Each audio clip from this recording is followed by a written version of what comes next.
Doctor साहब, आज जो है एमक्यूएम के वफ्द की नवाज शरीफ साहब से मुलाकात हुई है, साथ मिलकर इलेक्शन लड़ने का ऐलान किया गया है। क्या तमाम जो इंतखाबात हैं, आम इंतखाबात की एक नई सफबंदी होती नजर आ रही है?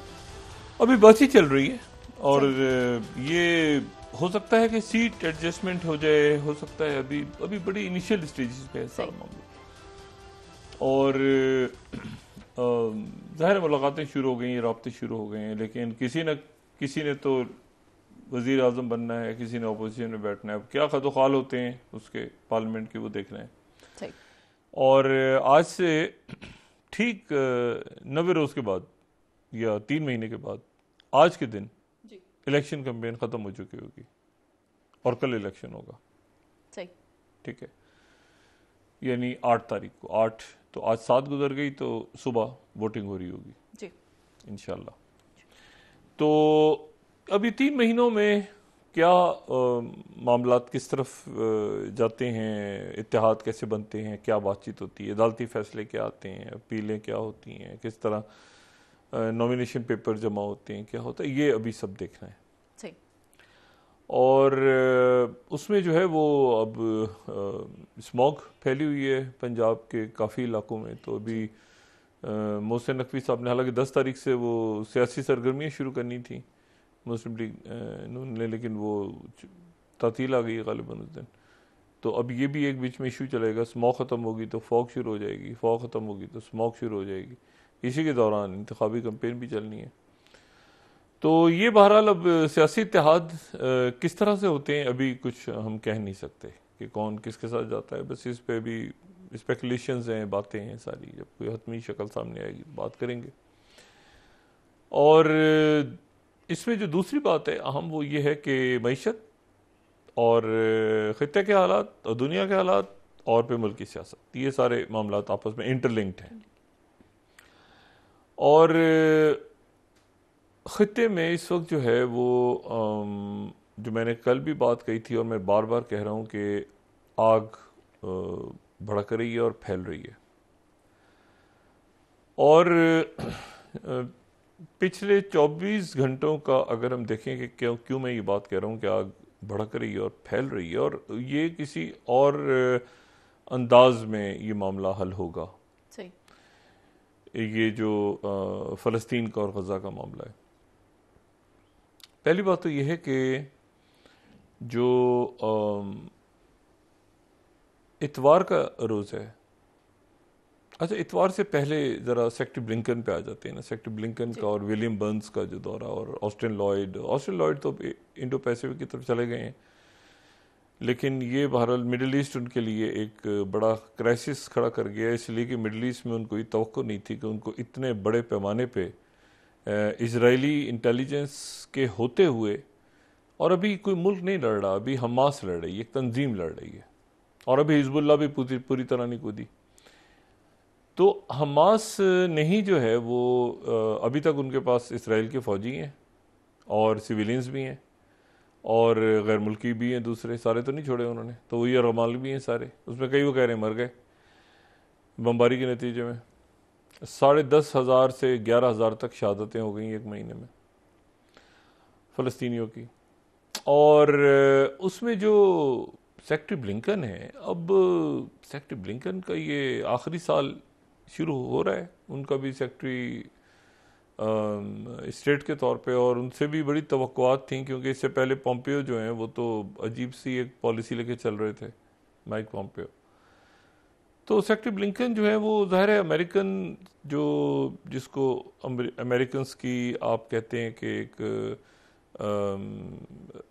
यानी उनका एक अपना अंदाज़ है दुनिया में कि वो ह्यूमन राइट्स के हवाले से, और हमेशा वो ओपन सोसाइटीज़ की बात करते हैं और खुल के बात करते हैं। तो ये मामला जो है किसी हद तक यूक्रेन में तो चल रहा था कि यूक्रेन के मामले पे स्ट्रेटेजिक हवाले से था, लेकिन यूक्रेन का मामला उसमें स्ट्रेटेजिक पहलू ज़्यादा था कि मतलब हालांकि जंग हो रही थी, इधर भी लोग मारे जा रहे थे, उधर भी लोग मारे जा रहे थे, लेकिन यूरोप की जंगों में अमूमन ये है कि ये जो जंग थी यूक्रेन की, इसका स्ट्रेटेजिक पहलू ज़्यादा था कि नेटो के कौन से मुल्क आते हैं, तो कौन सी बंदरगाहें उड़ रही हैं, तो क्या, तो वहाँ जो इंसानी अलमी है वो ज़्यादा उजागर नहीं हुए, बदकिस्मती की बात है। लेकिन ये जो गजा में इस वक्त हो रहा है, इसका इंसानी पहलू बहुत ज़्यादा लोगों को तकलीफ पहुंचा गया है कि 5,000 से ज़्यादा बच्चे अब शहीद हो चुके हैं। यानी 12 साल से कम उम्र 5,000 बच्चे, और उनकी तदफीन भी नहीं हो सकी अक्सरियत की।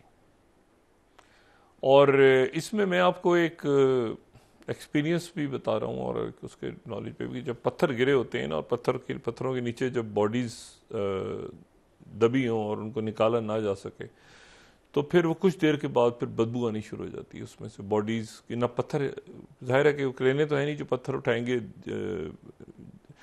तो वो फिर क्या करते हैं कि वो जो चूना या तारकोल या कोई ऐसी चीज़ गर्म वो पत्थरों पर डाल देते हैं, तो वो अंदर ही कब्रें, पत्थरों के नीचे ही कब्रें बन जाती हैं, और वो जो बच्चे होते हैं, जो भी मैयतें होती हैं, वो अंदर ही उधर ही दफन हो जाते हैं, क्योंकि उनको तो निकालना नामुमकिन होता है। लोगों की उंगलियां, हाथ टूट जाते हैं अपने प्यारों को निकालते निकालते, कि एक पत्थर उठ जाए किसी तरह, और लेकिन वो नहीं कर सकते, और बच्चे अंदर और लोग जो हैं वो दब के ख़त्म हो जाते हैं। और इसमें जो है मैं यमन की एक खातून को देख रहा था, अलमदाइन टीवी की एक खातून यमन की, उनको टॉर्चर किया, वो रिपोर्ट कर रही थी, उनको टॉर्चर किया, उनको काफ़ी जो वहाँ पे इजरायली आर्मी ने उनको मारा और सब कुछ किया। उसके बाद वो टीवी पे आई, और एक उनके बिल्कुल चेहरे के ऊपर ज़ख़म भी थे और पट्टियाँ बंधी हुई थी, और वो वहाँ से रिपोर्ट कर रही थी। और नहीं, ये नहीं, अच्छा, तो वो जो है वो चेहरा उनका सारा ज़ख्मी, और उन्होंने उसके साथ आके फिर रिपोर्टिंग की। तो ये जो है, ये अब इस तरह के मामलात वहाँ पे दरपेश हैं, और उसमें जो है वो एक सेक्रेटरी ब्लिंकन का जो दौरा है, उस दौरे के हवाले से मैं बात कर रहा था कि एक अजब मामला हुआ। ये हुआ कि वो आए इराक, और इराक में वो आके मिले मोहम्मद सुदानी से, वज़ीर आज़म से। वज़ीर आज़म चले गए ईरान, और इस दौरान फिर जब वो टर्की से रवाना हो गए, टर्की में तो दौरा उनका नाकाम हुआ। जाहिर है कि टर्की ने बड़ी एक स्ट्रांग पोजीशन ली हुई है, लेकिन वो जैसे ही आगे गए, यानी वो टोक्यो की तरफ जाना था ना उन्होंने, टोक्यो, फिर उसके बाद टोक्यो में G7 का इजलास है, G7 के बाद वो जनूबी कोरिया जाएंगे, और जनूबी कोरिया के बाद वो इंडिया से होते हुए अमेरिका जाएंगे वापस। लेकिन जब वो रास्ते में थे तो उनको इतला मिली कि शदीद हमले हुए हैं इराक में 3 अमेरिकन बेसिस पे दोबारा। यानी वो इराक आके इराक के वज़ीर आज़म को कह के गए कि यहाँ पे हमले नहीं होने चाहिए, और उसके बाद शदीद ख़ताइब हिज़्बुल्लाह की तरफ से शदीद हमले हुए। और ये बात बड़ी एक इसमें जो है वो, मतलब अब मैं ये कोट कहाँ से करूँ, ये कहाँ का मीडिया बता रहा है कि ये हमले हुए। ये 39 स्लाइड जिंजुआ, ठीक है। Iraqi Shia militia claims responsibility for attacks on US forces in Syria and Iraq, ठीक है। शदीद हमले हुए, और आज जो है वो पेंटागन ने 2 बातें आज की हैं जो बड़ी अहम हैं।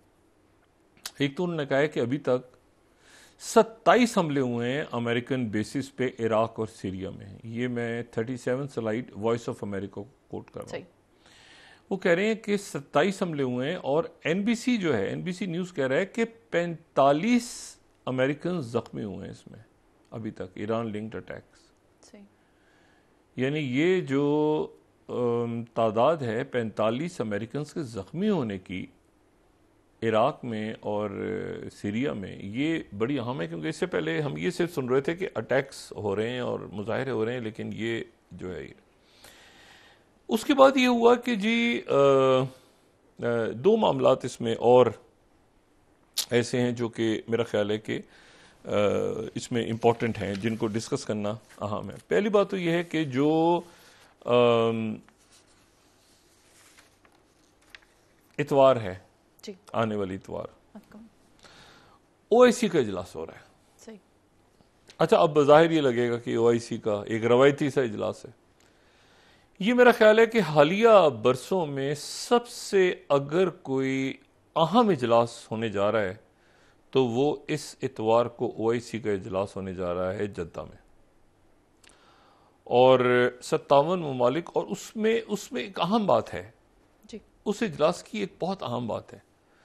उस इजलास को दो मुल्कों ने तलब किया है, एक का नाम है सऊदी अरब और एक दूसरे का नाम है ईरान। ईरान और सऊदी अरब ने उसको तलब किया है, दोनों ने।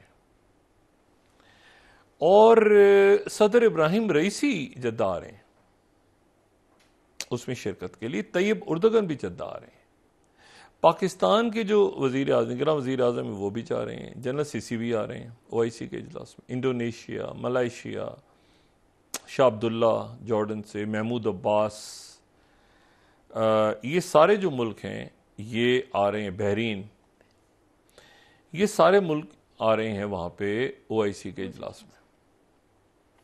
अच्छा, अब ये यूनाइटेड नेशंस का तो इजलास नहीं है ना, जब बार बार कोई वीटो कर देता है, यहां कोई फैसले होने जा रहे हैं। और उसे एक रोज पहले यानी हफ्ते के रोज रियाद में अरब लीग का इजलास हो रहा है। अच्छा, अरब तीन है ना, इसको एक अगर हम देखें इसको तो एक जीसीसी है, उसको तो हम नहीं अभी डिस्कस कर रहे, लेकिन 24 ममालिक जो हैं वो अरब लीग में हैं, ठीक है।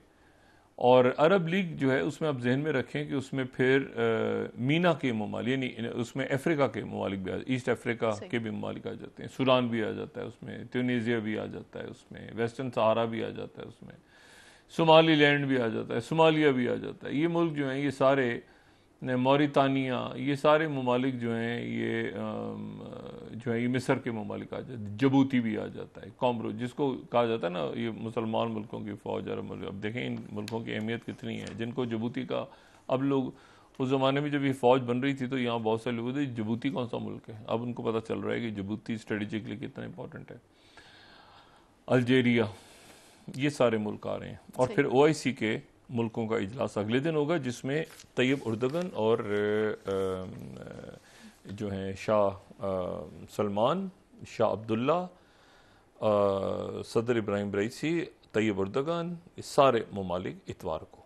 और हफ्ते को जब ये अरब लीग का इजलास होगा, अभी मैंने कुछ देर पहले पूछा तो अभी तक कोई फैसला नहीं हुआ। मैंने कहा कि क्या ओआईसी के खिताब तक हसन नसरुल्लाह ने जो हफ्ते को स्पीच करनी है, सैयद हसन नसरुल्लाह ने, क्या वो पोस्टपोन हो गई है? उन्होंने कहा अभी तक ऑफिशियली नहीं की, लेकिन हो सकता है कि हम इंतज़ार करें कि सदर इब्राहिम रईसी जो जुम्मे को, और उर्दुगान और पाकिस्तान और सऊदी अरेबिया सारे मुल्क आ रहे हैं, तो हम कोई हतमी फैसला करने से पहले, ऐलान करने से पहले हम इंतज़ार करेंगे ओआईसी में और इसमें क्या होगा, क्योंकि सारी दुनिया, सारे मुल्क बैठ रहे हैं।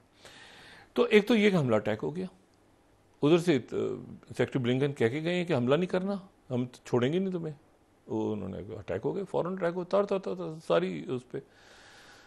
तो अच्छा, अब इसमें जो है ये अटैक हो गए, और ये अटैक्स जो हैं ये बड़े, यानी बड़ी अजीब सी बात है कि ये अटैक्स हुए। अच्छा, ये 18वीं स्लाइड है अलमदाइन की, इस पे वो यमनी, अगर हम खातून को दिखा सकें, अलमदाइन टीवी की, वो जो हैं वो अलमदाइन टीवी की रिपोर्टर हैं, ये रिपोर्टर, इनके चेहरे पे पट्टियाँ वगैरह बंधी हुई, बड़ी ज़ख्मी कंडीशन में इनकी एक तस्वीर है, यही है खातून, लेकिन ये बहुत ज़ख्मी करके इनको, इनके चेहरे पे पट्टियाँ, वो भी हम अभी इसी शो में कोशिश करेंगे कि दिखा दें वो तस्वीर उनकी। तो ये तस्वीर है उनकी। अभी रिपोर्ट जब कर रही हैं अपने टीवी से तो इस तरह से कर रही हैं, ये गई नहीं वहाँ से, ये अपने इलाके से गई नहीं, ये इन्होंने ये इस तरह से ये अपने टीवी पे रिपोर्ट करती नज़र आ रही हैं। ठीक है, इनको मारा है शदीद, लेकिन उसके बावजूद ये टीवी पे आके इन्होंने रिपोर्टिंग की है। ठीक है, सॉलिडेरिटी भी, इनके कुछ लोग, इनके साथी मर भी गए हैं, लेकिन इनको जख्मी किया था कि तुम दौड़ जाओ, ये वहाँ से इन्होंने नहीं छोड़ा इलाका। अच्छा, अब वहाँ पर क्या हुआ जनाब, कुवैत में जनाब, अच्छा कुवैत में सड़कें जो हैं वो भर गई हैं, और ये पूरी दुनिया में जगह जगह पर ये बैनर्स लगने शुरू हो गए हैं, और बड़े बड़े बिलबोर्ड लगने शुरू हो गए हैं कि हल कत्ल यौम अल फ़लस्तीनी, आज तुमने कितने फ़लस्तीनियों को कत्ल किया, आज तुमने कितने कितने फ़लस्तीनी मारे हैं। मतलब जगह जगह पर ये बच्चों के उनके नामों के सिंस डिक्लेयर्ड ऑनस्लॉट 7,200, फिर ये रोज़ जो बिल बोर्ड्स के ऊपर वो तादाद बढ़नी शुरू हो गई है, बच्चों के नाम उनकी रोज़ जैसे होता है ना मुख्तलिफ अरब ममालिक के अंदर।